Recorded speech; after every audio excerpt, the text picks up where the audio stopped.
Okay, Brad Ward back with Ward's Auctions, Bud Haynes Auctions. Non-restricted, kind of walk through, whatever you call them. This is going to be lots number 58 through 105, non-restricted firearms, April 2021 auction, wardsauctions.com. Lot number 58 is a Remington 12.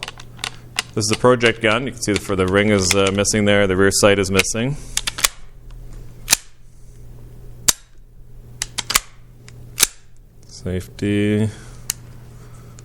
Safety. So a little bit of a project gun, but I think that's it's worth having a look at. Another custom, lot number 59, and this one is in 304 Ruger, single shot, left-handed action, single shot, virtually new as far as fit and finish goes, because the person, let me just get that so you're not getting shot at. The person who does the work here does nice work. No safety. Does have the cocking indicator there. No fixed sights on a mounted rail, floating barrel, and again, it's probably, as mentioned in the previous section, if you watched that, probably virtually never used. You know, one would presume test fired, but that was about it. Number 60, Model 1 Bruno, no magazine, you can see there. It was somebody's favorite. It's got some miles on it, but certainly, you know, these never get worn out. They don't have the pressures to get worn out, so as long as they don't get used as baseball bats, they're usually pretty good. Safety. A couple of dry fires, a couple of three-position flip-up sights, all intact, and they sort of stay in place too, so that's nice. So, you know, again, that's another indicator of whether or not it's been completely worn, as if those little sights stay in place. This is a beast of a barrel. 30-06 Ackley improved Musgrave target. I'm going to show you the front of that barrel. I mean, it is a monster. No fixed sights. Nicely tuned action. Let's see if we can do a safety. Could have swore I just had that one on. Beautiful trigger. My apologies. The safety's not working for me there. Could be just my feeble hands, but single action, or not single action, single shot, and generally set up for targeting anyhow, so you're just going to put it in there. You're already on the bench, and that trigger is, beautiful. Lot number 82, polymer stock, Savage 110. This is in 219 Wasp. Again, you know, custom barrel, custom fit. The action just feels wonderful. Let's see how the safety is good on this one. And the cocking indicator. And it just feels beautiful. So, virtually no miles. The ultimate varmint is the stock on it. And, I mean, that's just for grasping for names is all that is. 83, Clabber Brothers side-by-side 12 gauge. This one, a little bit loose. Damascus barrels, looks like. Engraved up. Now, you have to sort of ease it closed there. Internal hammers functioning there. You know, well used. What you see is what you get. Probably, you know, more of a wall, not a wall hanger. It's a usable firearm, but you would definitely want to have a good close look at it and use low pressures probably. Charles Osborne & Co. 12 gauge 2.5. This one does not appear to have a lot of miles on it. Like the deep, rich bluing. It looks like it's case hardened and then blued, and nighter bluing on there. Probably it's so crisp and bright. Safety off.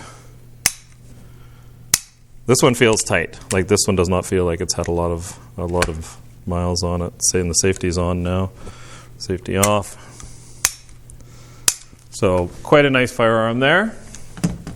85. This one is in 4570. That's a favorite. And lot number 85 on the 1886. Now we will endeavor to shoot you a couple. Walking lugs coming up. Get a shot down the barrel of the muzzle Flip up sights, stays in position. It's nice and crisp there. So this is going to be a decent little, as far as the description of any marks and stuff, look at the actual description. You know, we just want to cycle these for you. 86. I don't want to trip over that infield in front of me because it is favorite.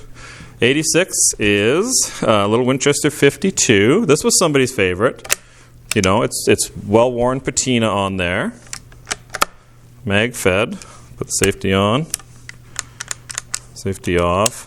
Peep sight. I will dry fire a couple of times. Absolutely wonderful as far as the trigger and the action goes. And yeah, it's been used. But I would first say that it is definitely a good little shooter. Comes with one detachable magazine.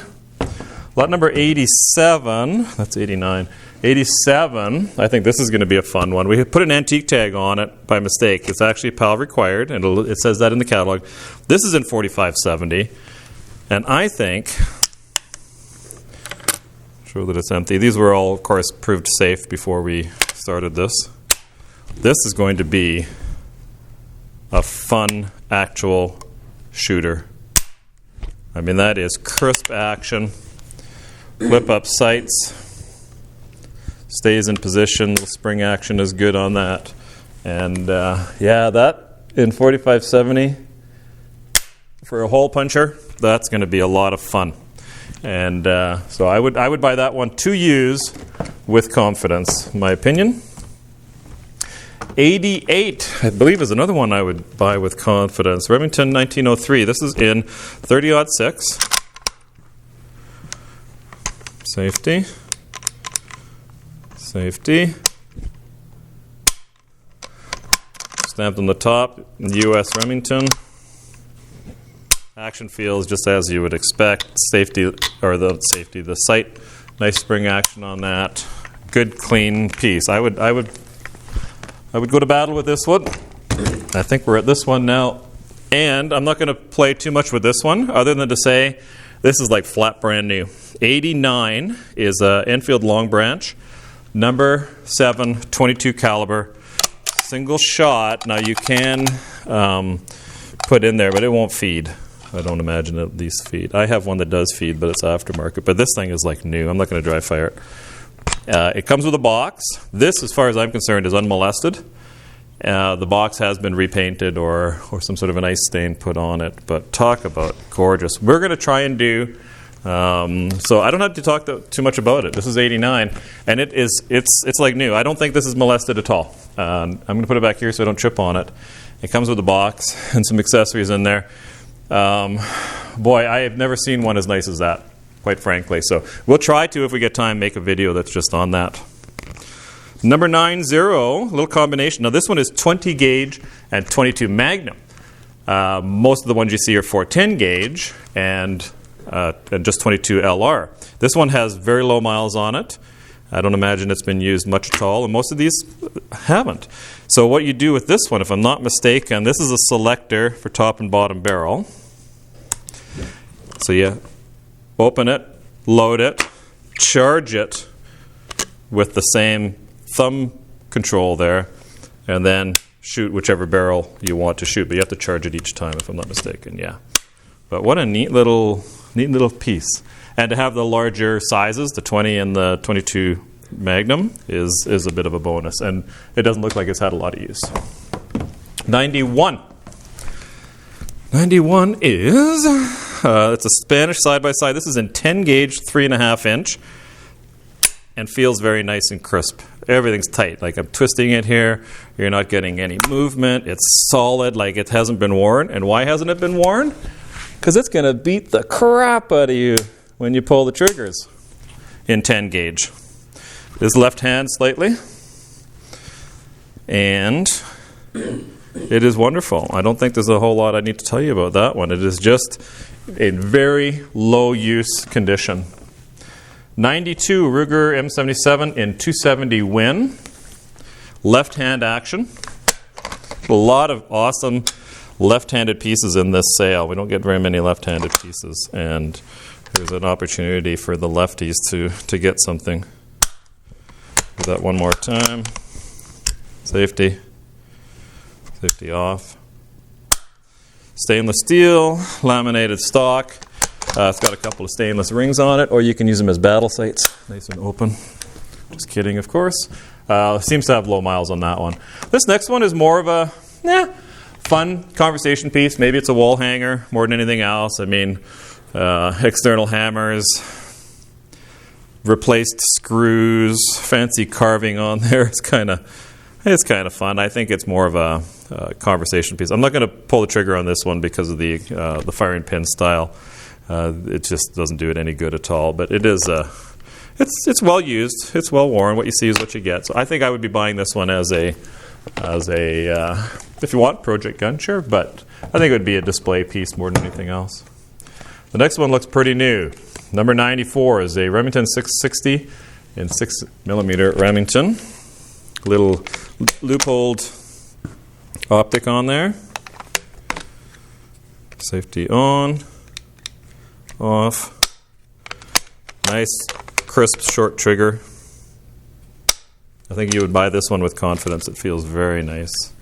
And just judging from the exterior, it does not appear like it's had a lot of use. I know that's not necessarily the way to tell. If you look at something and it looks refinished, that's different. But if it looks like it's original finish and not marked up, chances are you got a pretty decent piece. On the Seiko, 300 Win Mag, lot number 95, does not have a lot of miles on it either. Safety on, safety off. I mean, that is very positive lock and unlock. You have to deliberately move that. It is locking up nice. The scope on there, a little flash hider, if you will, in case you want to go to war with a bolt action in this day and age. Number 96, another survival gun, if you will. This is over and under. I'm thinking of a different one. 20 gauge 3-inch Magnum. So this is fun. 20 gauge. I would say not a lot of miles. Not really injectors, but good positive extractors there. But that case hardened finish is beautiful on there. It definitely has not had a lot of use. This is tight as a drum.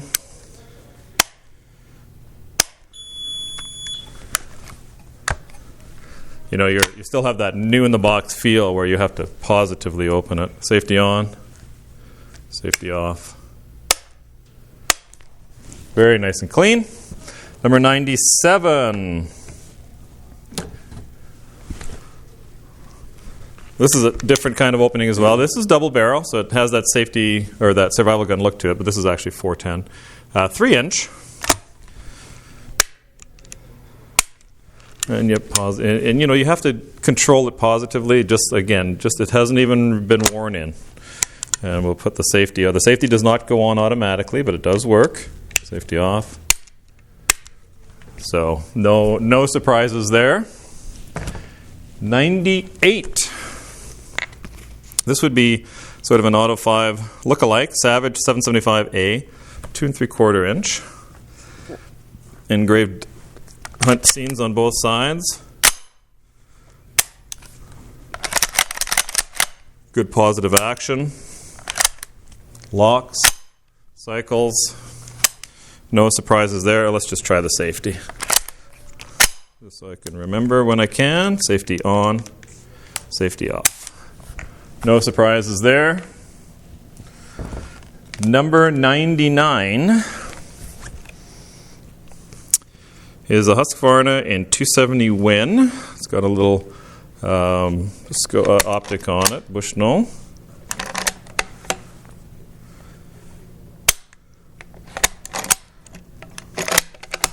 The safety does go on with the sight.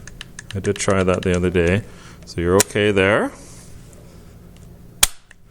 Used, yeah, it was probably somebody's favorite. I don't think it's overused though. In fact, it feels wonderful. I don't see any issues with that one or feel any issues with that one at all. 101 favorite on the trench gun, marked US on this side. It's got the guard on there. It's got a bayonet non-matching. Not that you would probably ever find one matching. I'm going to cycle it a few times, just so I can feel manly. Yeah, that is about as cool as it gets, as far as I'm concerned. Yeah, that is awesome. I haven't looked at the bidding. Bidding has started. By the time you're seeing this video, bidding has started. So I would imagine that one's doing pretty well. 102 Browning T-Bolt. It's got rings on it. Not a lot of miles. Straight pullback.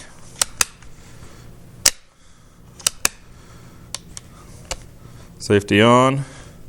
Safety off. Nothing to report on that one. It's used. But certainly does not have a lot of extra use on it. And comes with the rings there. This next one, I won't overdo because this has a box with it. Dux Unlimited Winchester, 12 gauge.